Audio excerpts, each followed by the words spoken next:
बिस्मिल्लाहिर्रहमानिर्रहीम। आज हम स्टार्ट करेंगे चैप्टर नंबर 38। ये हमारा स्पेशल फार्माकोलॉजी का टॉपिक है, स्पेशल टॉपिक है फार्माकोलॉजी में, ठीक है। Chapter 38 anti inflammatory, anti pyretic और एनाल्जेसिक एजेंट। देखिए ओवरव्यू देखें तो इन्फ्लामेशन जो है ना वो एक नॉर्मल और प्रोटेक्टिव रिस्पॉन्स होता है टिश्यू की इंजरी का, जो कि ना फिजिकल ट्रॉमा से, नोशियस केमिकल या किसी माइक्रोबायोलॉजिकल एजेंट से होता है।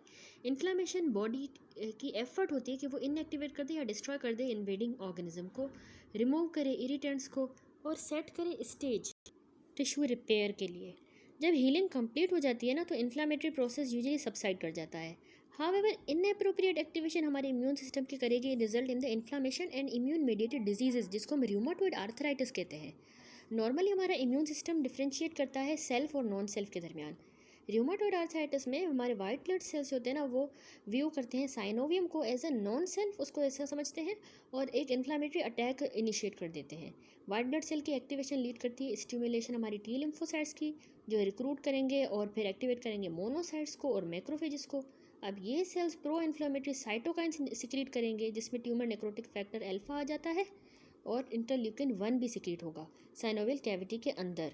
तो अल्टीमेटली इससे जॉइंट की डिस्ट्रक्शन होगी और अदर सिस्टेमिक एबनॉर्मलिटीज़ होंगी, जो कि कैरेक्टरिस्टिक होती है रूमेटॉइड आर्थराइटिस की।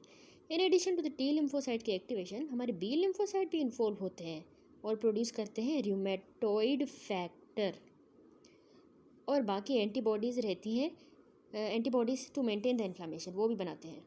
तो ये डिफेंसिव रिएक्शन ना प्रोग्रेसिव टिश्यू इंजरी करवाएंगे, प्रोग्रेसिव, जिसके नतीजे में जॉइंट डैमेज हो जाएगा, इरोजन्स भी होंगी, फंक्शनल डिसेबिलिटी होगी, पेन होगा, reduced quality of life.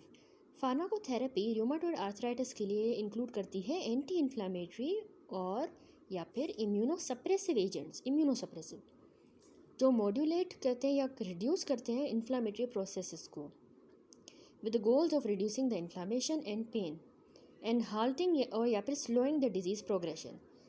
Agent जो डिस्कस हुए इस चैप्टर में 38.1 में देखें तो उसमें non steroidal anti inflammatory drugs हैं एनसेड, सिलोकॉक्सिब, एसिटामिनोफेन और disease modifying anti rheumatic disease यानी DMARDs। एडिशनली एजेंट्स जो यूज़ होते हैं for the treatment of gout, वो भी रिव्यू हुए हैं। यही टेबल इसमें देखें 38.1 में समरी है एंटी इन्फ्लामेटरी ड्रग्स की। एनसेड्स हैं सबसे पहले। एनसेड्स में हमारे पास है aspirin, celecoxib, diclofenac, diflunisal, etodolac, fenoprofen, flurbiprofen, ibuprofen, indomethacin, ketorolac, ketoprofen, meclofenamate, mefenamic acid, meloxicam, methyl salicylate, nabumetone, naproxen, oxaprozin, piroxicam, salicylate, sulindac, tolmetin. फिर है अदर एनाल्जेसिक, उसमें एसिटामिनोफेन यानी पैरासीटामोल आ जाता है। अब है प्रोस्टाग्लैंडिन्स। देखिए एनसेड्स है ना, वो एक्ट करती है through the inhibition of the synthesis of the prostaglandins. Thus understanding NSAIDs की रिक्वायर करती है कॉम्प्रीहेंशन ऑफ एक्शन और बायोसिंथेसिस प्रोस्टाग्लैंडिन्स की अनसैचुरेटेड फैटी एसिड, जो डेरिवेटिव होते हैं कंटेनिंग 20 कार्बन्स, जो इंक्लूड करता है साइक्लिक रिंग स्ट्रक्चर। नोट करें ये कंपाउंड समटाइम रेफर किए जाते हैं एज इकोसेनॉइड्स। इकोसा का रेफर करता है 20 कार्बन एटम्स को। इसका नंबर ए है role of prostaglandin as a local mediators. Prostaglandin related और जो रिलेटेड कंपाउंड्स हैं ये प्रोड्यूस होते हैं माइन्यूट क्वांटिटी में वर्चुअली सारे टिश्यूज़ से, ठीक है। ये जनरली एक्ट करती है लोकली हमारे टिश्यूज़ पे, जहाँ पे वो सिंथेसाइज होते हैं और रैपिडली फिर मेटाबोलाइज हो जाते हैं इनएक्टिव प्रोडक्ट्स में eight there site of action. इसीलिए प्रोस्टाग्लैंडिन सर्कुलेट नहीं करते ब्लड में इन सिग्निफिकेंट कंसनट्रेशन, क्योंकि वहीं पे मेटाबोलाइज हो जाते हैं। थ्रोम्बोक्सिन्स और जो ल्यूकोट्राइन्स हैं ये रिलेटेड कंपाउंड्स हैं जो सिंथेसाइज होते हैं सेम प्रिकर्सर से एज प्रोस्टाग्लैंडिन्स। सिंथेसिस देखिए प्रोस्टाग्लैंडिन्स की, तो एराकिडोनिक एसिड प्राइमरी प्रिकर्सर होता है प्रोस्टाग्लैंडिन का और रिलेटेड कंपाउंड्स का, और ये प्रेजेंट होता है as a component of phospholipid cell membrane. Free जो एराकिडोनिक एसिड है वो रिलीज होता है टिश्यू फॉस्फोलिपिड से by the action of the phospholipase A2 via the process controlled by hormones and other stimuli। दो मेजर पाथवे होते हैं synthesis के of the eicosanoid from the arachidonic acid, एक साइक्लोऑक्सीजनेज और दूसरा लाइपोऑक्सीजनेज पाथवे। सबसे पहले साइक्लोऑक्सीजनेज पाथवे देखें। Eicosanoids with ring structures that is कि प्रोस्टाग्लैंडिन्स, थ्रोम्बोक्सिन्स हो गए, प्रोस्टासाइक्लिन्स हो गए, ये ना सिंथेसाइज साइक्लोऑक्सीजिनेज पाथवे से होते हैं। दो रिलेटेड आइसोफॉर्म्स हैं साइक्लोऑक्सीजिनेज एंजाइम्स के, एग्जिस्ट करते हैं। साइक्लोऑक्सीजिनेज 1 कॉक्स 1 रिस्पॉन्सिबल होता है फिजियोलॉजिक प्रोडक्शन प्रोस्टानोइड्स की, जबकि साइक्लोऑक्सीजिनेज 2 कॉक्स 2 कराता है एलिवेटेड प्रोडक्शन प्रोस्टेनोइड्स की, जो होता है at the site of chronic disease and inflammation. COX 1 जो है ये कॉन्स्टिट्यूटिव एंजाइम है जो रेगुलेट करता है नॉर्मल सेलुलर प्रोसेसेस को, जैसे कि गैस्ट्रिक साइटोप्रोटेक्शन, वास्कुलर फंक्शन को। जो कॉक्स 2 है ना, ये कॉन्स्टिट्यूटिवली एक्सप्रेस होता है टिश्यूज़ में, जैसे कि ब्रेन में, किडनी, बोन में। इसका एक्सप्रेशन अदर साइड्स पे बढ़ जाता है during the state of chronic inflammation में। ठीक है, difference in the binding site shape have permitted the development of selective COX-2 inhibitors। इस 38.2 में देखें, ये ऊपर है COX-1 सबस्ट्रेट बाइंडिंग साइट, जबकि COX-2 इसमें सबस्ट्रेट बाइंडिंग साइट भी है। इसका COX-2 जो है ना, इसको लार्जर और ज़्यादा फ्लेक्सिबल सबस्ट्रेट चैनल है देन द COX-1, और COX-2 को लार्जर स्पेस है एट द साइट जहाँ पे इनहिबिटर्स बाइंड करें। एडिशनली एक्सप्रेशन COX-2 का ना इंड्यूस होता है इन्फ्लामेटरी मीडिएटर से, जैसे ट्यूमर नेक्रोटिक फैक्टर अल्फा से और इंटरल्यूकिन 1 से, लेकिन ये आल्सो फार्माकोलॉजिकली इनहिबिट हो सकता है बाय ग्लूकोकोर्टिकोइड्स। अब ये फिगर देखिए, इसमें दिखाया गया है साइक्लोऑक्सीजिनेज पाथवे और लाइपोऑक्सीजिनेज पाथवे। तो देखिए ये ग्लूकोकोर्टिकोइड्स इसको इनहिबिट करते हैं, इस पाथवे को। तो ये ग्लूकोकोर्टिकोइड से इनहिबिट होता है, जो कंट्रीब्यूट करता है significant anti inflammatory effect in drugs का। देखिए ना, अब इस पाथवे को समझें आप लोग। देखिए ये COX-1 जीन ट्रांसक्रिप्शन है, फिर वो मैसेंजर आरएनए में बनी, फिर COX-1 बना। तो यहाँ पे COX-2 जीन ट्रांसक्रिप्शन है, इंड्यूस होती है ऑक्सीडेटिव स्ट्रेस से, इंजरी हो गई, कोई इस्कीमिया, सीजर्स हो गए, न्यूरोडिजेनेरेटिव डिजीज़ उनसे। तो इनहिबिट जबकि ग्लूकोकोर्टिकोइड्स जो होती है, तो मैसेंजर आरएनए फिर बनते हैं, अगर पॉजिटिव होगा तो COX-2 बना। अब मेम्ब्रेन फॉस्फोलिपिड जो है ना, एराकिडोनिक एसिड, वो जो है ना उसमें से फिर यहाँ पे ये एराकिडोनिक एसिड जो प्रोस्टाग्लैंडिन नहीं बनाएगा जब एनसेड समझेंगे, और एराकिडोनिक एसिड जो है वो प्रोस्टाग्लैंडिन्स भी नहीं बनाएगा जब हम देंगे, COX-2 से भी नहीं बनाएगा। और सिलेक्टिव COX-2 इनहिबिटर देंगे ना, तो इससे भी प्रोस्टाग्लैंडिन नहीं बनाएगा। जबकि लाइपोऑक्सीजिनेज पाथवे में मेम्ब्रेन फॉस्फोलिपिड्स में से एराकिडोनिक एसिड बनता है, और फिर लाइपोऑक्सीजिनेज 5 जो होता है ना, उससे फिर ल्यूकोट्राइन्स बनते हैं। नेक्स्ट है लाइपोऑक्सीजिनेज पाथवे। देखिए लाइपोऑक्सीजिनेज पाथवे अल्टरनेटिवली सेवरल लाइपोऑक्सीजिनेज एक्ट करते हैं हमारे एराकिडोनिक एसिड पे और ल्यूकोट्राइन्स बनाते हैं, जैसे हमने फिगर में देखा। एंटी ल्यूकोट्राइन ड्रग्स जैसे कि ज़िल्यूटोन, ज़ेफिरलुकास्ट और मोंटेलुकास्ट जो है, ये ट्रीटमेंट ऑप्शन होती हैं एस्थमा में। फिर है एक्शन प्रोस्टाग्लैंडिन्स का। देखिए मैनी एक्शन प्रोस्टाग्लैंडिन्स के ना मेडिएट होते हैं by binding to the wide variety of the distinct cell membrane receptor के साथ, जो ऑपरेट करता है via the G coupled protein. Prostaglandin और उनके मेटाबोलाइट प्रोड्यूस होते हैं एंडोजेनियसली टिश्यूज़ में, और वो लोकल सिग्नल्स की तरह एक्ट करते हैं जो फाइन ट्यून करते हैं रिस्पॉन्स को of a specific cell type. तो इनका फंक्शन वेरी करता है वाइडली और डिपेंड करता है टिश्यू पे और स्पेसिफिक एंजाइम्स पे विद इन द पाथवे जो कि अवेलेबल होते हैं at the particular site.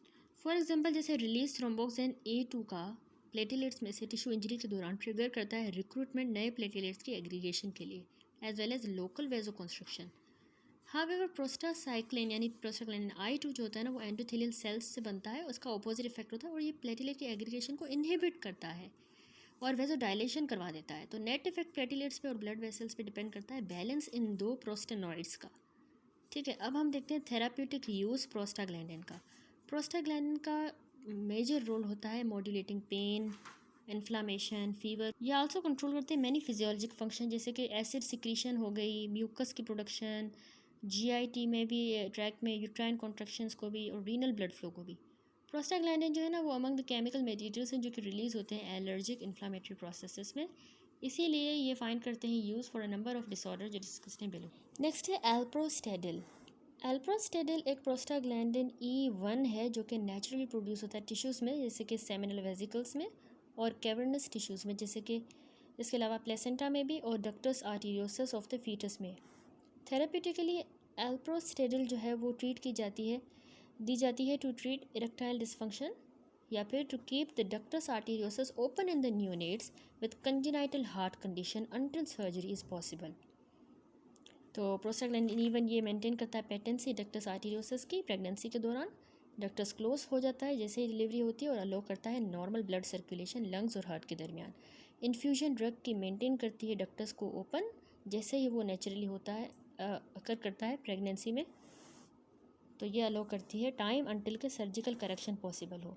Use एल्प्रोस्टेडिल का इरेक्टाइल डिस्फंक्शन में चैप्टर 32 में डिस्कस हुआ है। नेक्स्ट है ल्यूबिप्रोस्टोन।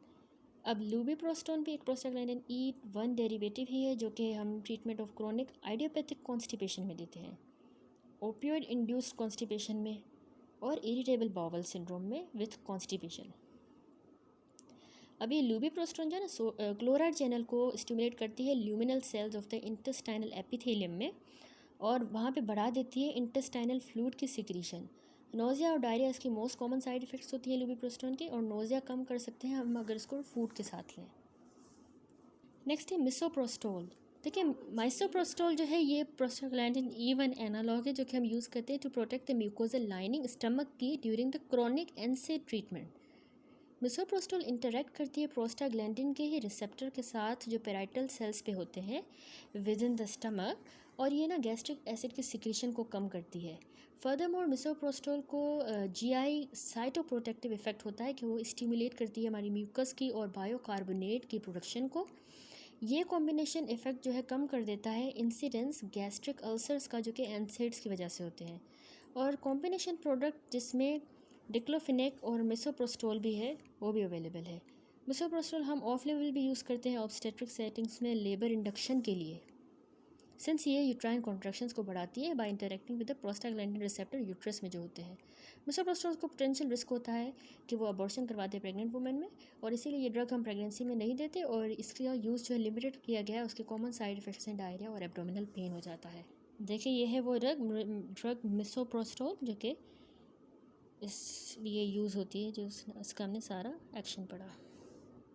ये रोटेक के नाम से भी आती है। नेक्स्ट है ड्रग प्रोस्टाग्लैंडिन F2 एनालॉग, बिमेटोप्रोस्ट, लेटेनोप्रोस्ट, टेफ्लूप्रोस्ट और ट्रेवोप्रोस्ट।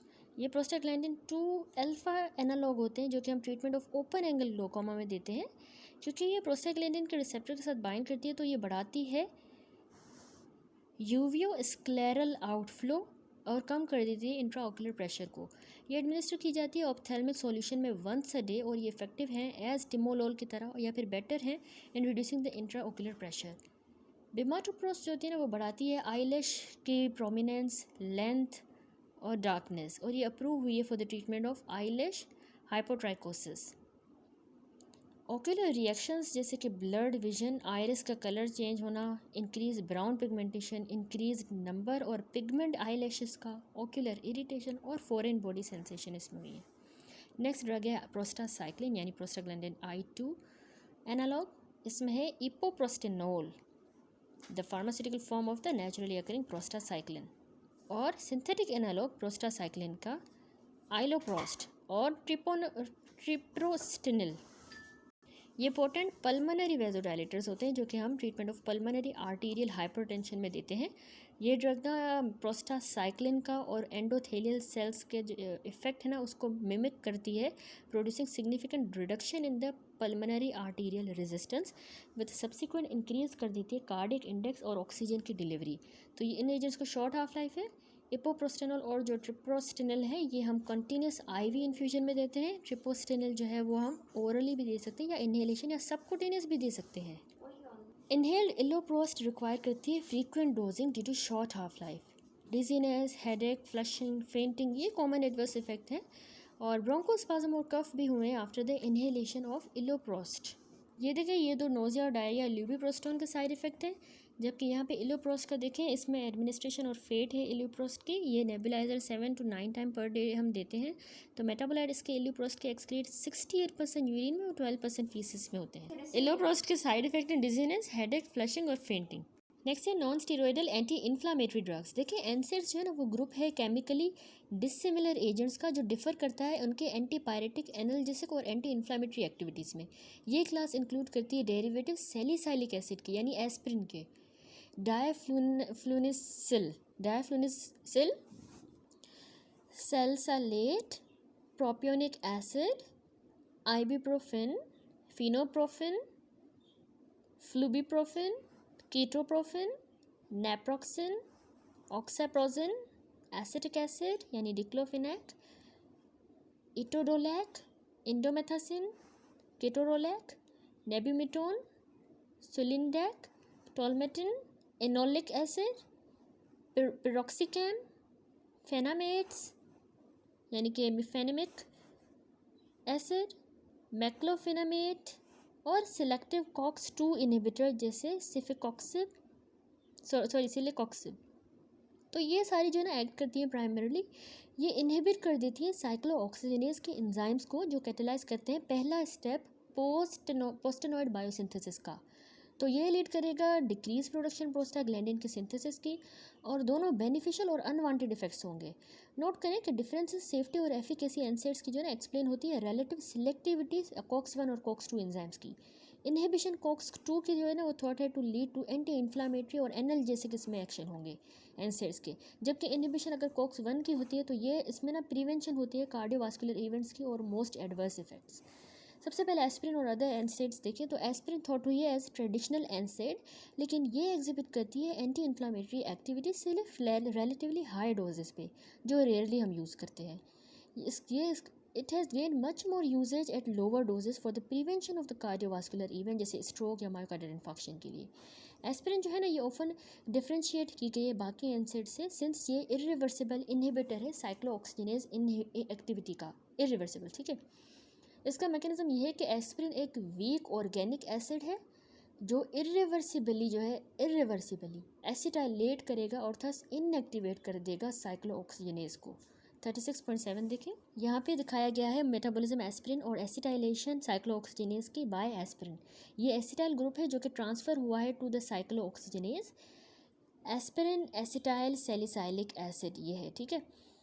अब ये जो है ना यहाँ पे नॉर्मल डीएसिटाइलेशन हुई by the esterase, acetate remove हो गया और फिर यहाँ पे सैलिसाइलिक एसिड बन गया, या फिर इसी एस्पिरिन की या एसिटाइल सैलिसाइलिक एसिड की साइक्लोऑक्सीजनेज एक्टिव था और एसिटाइलेटेड साइक्लोऑक्सीजनेज इनएक्टिव जो है वो निकल गया। पहले एक्टिव था वो इनएक्टिव होकर निकल गया, तो फिर यहाँ से फिर एस्पिरिन से यानी एसिटाइल सैलिसाइलिक एसिड से सैलिसाइलिक एसिड बन गया, क्योंकि एसिटाइल तो निकल गया ना, ठीक है। हाउएवर आउटलाइंड बिलो जो है ये सारी एनसेड्स इक्वली इफेक्टिव नहीं है ईच ऑफ दिस एक्शन में, ठीक है। एंटी इन्फ्लामेटरी एक्शन सबसे देखें तो साइक्लोऑक्सीजनेज की इनहिबिशन जो है वो डिमिनिश कर देती है फॉर्मेशन प्रोस्टाग्लैंडिन्स की, और थस मॉड्यूलेट करती है एस्पेक्ट्स इन्फ्लामेशन का, जिसमें प्रोस्टाग्लैंडिन्स एक्ट करते हैं मीडिएटर्स की तरह। एनसेड ना इन्फ्लामेशन आर्थराइटिस को भी इनहिबिट करती हैं, लेकिन ये ना तो अरेस्ट करती हैं प्रोग्रेशन डिजीज़ की, ना ही रिमिशन करवाती हैं। नंबर 2 है कि एनाल्जेसिक इसका एक्शन। प्रोस्टाग्लैंडिन E2 थॉट हुआ है कि वो सेंसिटाइज कर देता है नर्व एंडिंग्स को टू द एक्शन ब्रेडिकाइनिन के, हिस्टामिन या बाकी केमिकल मेडिएटर्स से जो रिलीज़ होते हैं इन्फ्लामेटरी प्रोसेस में। दस जो है ना जैसे ही प्रोस्टाग्लैंडिन E2 की सिंथेसिस कम होती है तो पेन की सेंसेशन भी कम होती है। जैसे कॉक्स-2 एक्सप्रेस होता है इन्फ्लामेशन के दौरान और इंजरी में, तो ये थॉट हुआ है कि इनहिबिशन इस एंजाइम की रिस्पॉन्सिबल है एनाल्जेसिक एक्टिविटी एनसेड्स में। कोई भी सिंगल एनसेड डेमोन्स्ट्रेट नहीं हुआ सुपीरियर एफिकेसी का ओवर अनदर, और सारे एजेंट जनरली कंसिडर किए जाते हैं इक्विवेलेंट एफिकेसी के साथ। एनसेड हम यूज़ करते हैं mainly for the management mild to moderate pain की, जो कि ना मस्कुलोस्केलेटल डिसऑर्डर से आता है। एक एक्सेप्शन है कीटोरोलाक, जो कि हम मोर सीवियर पेन में देते हैं, लेकिन सिर्फ जो शॉर्ट ड्यूरेशन का हो उसमें। थर्ड है इसका यूज़ एंटीपायरेटिक एक्शन। बुखार जो कि जिसका जब सेट पॉइंट जो है ना anterior hypothalamic thermo regulatory centre जो है बढ़ जाता है, तो ये होता है प्रोस्टाग्लैंडिन E2 की सिंथेसिस की वजह से, जो स्टिमुलेट होता है जब एंडोजीनस फीवर प्रोड्यूसिंग एजेंट्स यानी कि पायरोजेंस जैसे साइटोकाइंस रिलीज होते हैं हमारे वाइट ब्लड सेल से, वो एक्टिवेट हो जाते हैं इन्फेक्शन की वजह से, हाइपर सेंसिटिविटी, मैलिग्नेंसी या इन्फ्लामेशन से। एनसेड हमारा कम कर देती है बॉडी के टेम्परेचर को उन पेशेंट्स में जिनमें बुखार हो। कैसे? वो असल में प्रोस्टाग्लैंडिन E2 की जो सिंथेसिस होती है और उसका रिलीज़ उसको कम कर देती हैं। ये एजेंट्स जो है ना स्पेशली रीसेट कर देती हैं हमारे थर्मोस्टेट को, ठीक है, टुवर्ड नॉर्मल। ये रैपिडली कम कर देती है बॉडी के टेम्परेचर को, और फिब्राइल पेशेंट कैसे बढ़ा देती है हीट की dissipation as a result of peripheral vasodilation और स्वेटिंग से। अब हम थेरेप्यूटिक यूज़ देखते हैं, तो असल में लास्ट पॉइंट ये है कि एनसेड्स को नॉर्मल बॉडी टेम्परेचर पे इफेक्ट नहीं होता, ठीक है। अब थेरेप्यूटिक यूज़ ये है कि सबसे पहले एंटी इन्फ्लामेटरी और एनाल्जेसिक यूज़। NSAID हम यूज़ करते हैं ताकि हम ऑस्टियोआर्थराइटिस, गाउट और रूमेटॉइड आर्थराइटिस को ट्रीट करें। ये एजेंट्स हम ट्रीट करने में कॉमन कंडीशन जैसे हेडेक, आर्थ्रैल्जियाज हो गए, माइल्जियाज, डिस्मेनोरिया उसमें भी देते हैं, रिक्वायरिंग एनाल्जेसिया जिनमें रिक्वायर होता है। तो कॉम्बिनेशन ओपियोइड्स का और NSAIDs का इफेक्टिव होता है इन ट्रीटिंग द पेन जो कि मैलिग्नेंसी की वजह से हो, ओपियोइड्स और NSAID साथ में। फर्दरमोर एडिशन NSAID की लीड करती है ओपियोइड स्पेयरिंग इफेक्ट, अलो करती है लोअर डोजेस ओपियोइड्स का यूटिलाइज हो। सैलिसाइलर्स ना एग्जिबिट करते हैं एनाल्जेसिक एक्टिविटी लो डोजेस पर। सिर्फ हायर डोजेस पे ये ड्रग्स जो हैं ये शो करती हैं एंटी इन्फ्लामेटरी एक्टिविटी। फिगर 36.9 भी देख लें तो वहाँ पे दिखाया गया है डोज डिपेंडेंट इफेक्ट सैलिसाइलेट का। ये देखिए यहाँ पे जो है वो एनाल्जेसिक और एंटीपायरेटिक, एंटीप्लेटिलेट इफेक्ट होता है 0 to 10 प्लाज्मा कंसनट्रेशन सैलिसाइलेट की मिलीग्राम पर डेसीलीटर। ठीक है, यहाँ पे गैस्ट्रिक ब्लीडिंग, इम्पेयर्ड जो ब्लड क्लोटिंग होती है और हाइपर सेंसिटिविटी रिएक्शंस में हम देते हैं। अब 50 तक एंटी इन्फ्लामेटरी इसका इफेक्ट होता है और यहाँ से 50 पर जो है ना टिनाइट्रस, सेंट्रल हाइपर वेंटिलेशन में हम देते हैं। फिर 50 to 100 जो है ये माइल्ड कंसीडर होता है इंटॉक्सिकेशन, 100 से 150 सीवियर इंटॉक्सिकेशन हम कहते हैं और 150 से ऊपर हम कहते हैं लीथल इंटॉक्सिकेशन है। तो सीवियर टू लीथल जो होती है ना वो हम जिसमें इंटॉक्सिकेशन होती है तो वेजोमोटर कोलैप्स होता है, कोमा और डिहाइड्रेशन हो जाती है। सैलिसाइलेट्स एग्जिबिट करते हैं एनाल्जेसिक एक्टिविटी लोअर डोजेस पे। ठीक है, ये हमने पॉइंट पढ़ लिया। ठीक है, फॉर एग्जांपल जैसे अब 325 मिलीग्राम की एस्पिरिन टैबलेट है वो हम 4 टाइम्स देते हैं दिन में तो हम एनाल्जेसिया प्रोड्यूस कर सकते हैं, जबकि हम अगर 12 से 20 टैबलेट्स पर डे देंगे तो हम दोनों एनाल्जेसिक और एंटी इन्फ्लामेटरी एक्टिविटी भी प्रोड्यूस कर सकते हैं। दूसरा थेरेपेटिक यूज़ है एंटीपायरेटिक। एस्पिरिन, आइबुप्रोफेन, नेप्रोक्सिन ये हम फीवर को ट्रीट करने के लिए देते हैं। एस्पिरिन उन पेशेंट में अवॉइड करनी चाहिए जो कि 20 साल से कम हो, वायरल इन्फेक्शंस के साथ जैसे कि वेरिसेला, चिकन पॉक्स हो या फिर इन्फ्लुएंजा हो, ताकि हम री सिंड्रोम जो होता है ना वो प्रिवेंट कर सके। अ सिंड्रोम जो कि फल्मिनेटिंग हेपेटाइटिस कॉज करवा सकता है with cerebral oedema, often lead करेगा डेथ।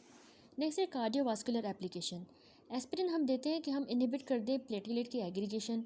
लो एस्पिरिन का जो होता है ना वो COX-1 mediated production thromboxane A2 की इनहिबिट करता है, जिसके नतीजे में थ्रोम्बोक्सिन A2 मेडिएटेड वेजो कॉन्स्ट्रिक्शन जो होती है ना कम हो जाती है और प्लेटलेट की एग्रीगेशन और thus subsequent risk coronary cardiovascular events का। तो लो डोजेस जो होते हैं ना लेस देन 325 मिलीग्राम के वो यूज़ किए जाते हैं। मैंने जो क्लासीफाई होते हैं एज डोजेस 75 से 162 मिलीग्राम, कॉमनली 81 मिलीग्राम एस्पिरिन का यूज़ किया जाता है prophylactically to 1। Reduce the risk of recurrent cardiovascular events and death in the patient with previous MI या फिर अनस्टेबल एंजाइना का प्रैक्टिस। नंबर 2, ताकि हम रिकरिंग ट्रांसिएंट इस्केमिक अटैक्स को रिड्यूस कर सकें और स्ट्रोक या डेथ उनमें जिनको प्रायर ट्रांजिएंट इस्केमिक अटैक हुआ हो या स्ट्रोक हुआ हो। नंबर 3, उन पेशेंट में ताकि हम कम कर सकें कार्डियोवास्कुलर इवेंट या डेथ हाई रिस्क पेशेंट में, जैसे कि वो जिनको क्रोनिक स्टेबल एंजाइना हो या डायबिटीज़ हो। जैसा कि एस्पिरिन इरिवर्सिबली इनहिबिट करती है COX-1 को, तो एंटी प्लेटलेट इफेक्ट इसका परसिस्ट करता है for the life of platelet. Chronic use low doses इसका अलाउ करेगी कंटिन्यूड इनहिबिशन नए प्लेटलेट्स की जो जनरेट होते जाएंगे। तो एस्पिरिन हम जो है वो यूज़ करते हैं अक्यूटली ताकि हम रिड्यूस करें डेथ का रिस्क अक्यूट MI के पेशेंट्स में और उन पेशेंट में जिनमें सर्टेन रीवास्कुलराइजेशन प्रोसीजर्स हुए हों। 36.10 यहाँ पे ये दिखाया गया कि मेम्ब्रेन फॉस्फोलिपिड्स हैं, उनमें से ये एरिकिडोनिक एसिड बना और वहाँ से प्रोस्टाग्लैंडिन H2 बनता है with the help of cyclooxygenase COX-1। तो ये एरिकिडोनिक एसिड से प्रोस्टाग्लैंडिन नहीं बनेगा एस्पिरिन की मौजूदगी में, और फिर प्रोस्टाग्लैंडिन से थ्रोम्बोक्सिन बनता है तो फिर जाहिर सी बात है वो भी नहीं बनेगा। तो ये एस्पिरिन जो है इरिवर्सिबली इनहिबिट कर देता है प्लेटलेट साइक्लोऑक्सीजिनेज 1 को। लास्ट इसका यूज़ है एक्सटर्नल एप्लीकेशन में। देखिए सैलिसाइलिक एसिड हम टॉपिकली देते हैं ताकि हम एक्नी को ट्रीट करें, कॉर्न्स को, कैलिसिस को और वार्ड्स को। फिर मिथाइल सैलिसाइलेट है ऑयल ऑफ विंटर ग्रीन, ये हम एक्सटर्नली देते हैं as a cutaneous counter irritant in liniments जैसे कि आर्थराइटिस की क्रीम्स में और स्पोर्ट्स ड्रग्स में। अब इसकी फार्माकोकाइनेटिक देखते हैं। एस्पिरिन जो है उसको देखें तो आफ्टर ओरल एडमिनिस्ट्रेशन ये रैपिडली डीएसिटाइलेट हो जाती है एस्ट्रेस की मदद से जो बॉडी में होते हैं और सैलिसाइलेट बना देगी। अनआयोनाइज्ड जो सैलिसाइलेट है वो पैसिवली अब्जॉर्ब होते हैं अपर स्मॉल इंटेस्टाइन से। डिसोल्यूशन टैबलेट्स की जो होती है ना वो फेवर होती है at the pH, higher pH of the gut. Salicylates सिवाय जो डायफ्लूनिसिल है ये दोनों को क्रॉस करेगा, ब्लड ब्रेन बैरियर और प्लेसेंटा को भी, और अब्जॉर्ब होता है ये इंटेक्ट स्किन से, स्पेशली जो मिथाइल सैलिसाइलेट है। सैलिसाइलेट कन्वर्ट होता है by the liver to water soluble conjugates जो रैपिडली क्लियर हो जाती है किडनी की मदद से, जिसके नतीजे में फर्स्ट ऑर्डर एलिमिनेशन होती है and serum half life 3.5 hours की होती है। एंटी इन्फ्लेमेटरी डोजेज जो कि 4 ग्राम पर डे से ज़्यादा होता है, तो हेपेटिक मेटाबॉलिक पाथवे उसमें सेचुरेट हो जाता है और ज़ीरो ऑर्डर काइनेटिक हो जाती है, ऑब्जर्व होती है, जिसके नतीजे में हाफ लाइफ 15 घंटे या ज़्यादा हो जाती है, क्योंकि वैसे तो हाफ लाइफ 3.5 आवर है, तो इसमें 15 घंटे। ये देखिए 36.11 में इफेक्ट है डोज का on the half life of aspirin. ये है हाफ लाइफ 3 घंटों की, ये एस्पिरिन लो डोज पे, जबकि अगर एस्पिरिन हाई डोज पे लें तो इसकी जो हाफ लाइफ है वो 15 घंटे हो जाती है। Being an organic acid, salicylate secrete होता है यूरिन के अंदर और ये यूरिक एसिड की एक्सक्रीशन को भी अफेक्ट करता है। लो डोजेस पे एस्पिरिन जो कि 2 ग्राम पर डे से कम होती है तो यूरिक एसिड की सिक्रीशन कम हो जाती है, जबकि हाई डोजेस पे यूरिक एसिड की सिक्रीशन अनचेंज रह सकती है या बढ़ भी सकती है। इसीलिए एस्पिरिन अवॉइड करना चाहिए गाउट के पेशेंट में या फिर जो प्रोबेंसिड ले रहे हों। फिर है other NSAIDs. Most NSAIDs well absorb होते हैं ओरल एडमिनिस्ट्रेशन से और सर्कुलेट करते हैं highly bound to plasma proteins. Majority liver से मेटाबोलाइज होते हैं, मोस्टली इनएक्टिवेट मेटाबोलाइज हो जाते हैं। फ्यू जो कुछ एग्जांपल जैसे नेबिमिटोन और सुलिनडैक, इनको एक्टिव मेटाबोलाइट्स होते हैं। एलिमिनेशन एक्टिव ड्रग की और मेटाबोलाइट की यूरिन के जरिए ही होती है प्राइमरीली। नेक्स्ट है एडवर्स इफेक्ट। देखिए क्योंकि एसोसिएटेड एडवर्स इफेक्ट बिलो हैं तो ये प्रेफरेबल है कि यूज़ एनसेड्स का लोवेस्ट इफेक्टिव डोज पे शॉर्टेस्ट ड्यूरेशन के लिए पॉसिबल है। सबसे पहले जीआई एडवर्स इफेक्ट है। मोस्ट कॉमन एडवर्स इफेक्ट एनसेड का जीआई रिलेटेड है, जिसमें डिस्पेप्सिया हो जाता है, ब्लीडिंग होती है। नॉर्मली प्रोडक्शन प्रोस्टाग्लैंडिन या प्रोस्टासाइक्लिन यानी प्रोस्टाग्लैंडिन I2 की इनिबिट कर देती है हमारी गैस्ट्रिक एसिड की सिक्रीशन। प्रोस्टाग्लैंडिन E2 और F2 भी स्टिमुलेट करते हैं सिंथेसिस प्रोटेक्टिव म्यूकस का, दोनों स्टमक में भी और स्मॉल इंटेस्टाइन में भी। एजेंट्स जो COX-1 को इनिबिट करते हैं ना वो बेनिफिशियल इफेक्ट्स कम कर देते हैं इन प्रोस्टाग्लैंडिन्स का, जिसके नतीजे में एसिड की सिक्रीशन भी बढ़ेगी, म्यूकस भी कम प्रोड्यूस होगा और जीआई ब्लीडिंग का रिस्क और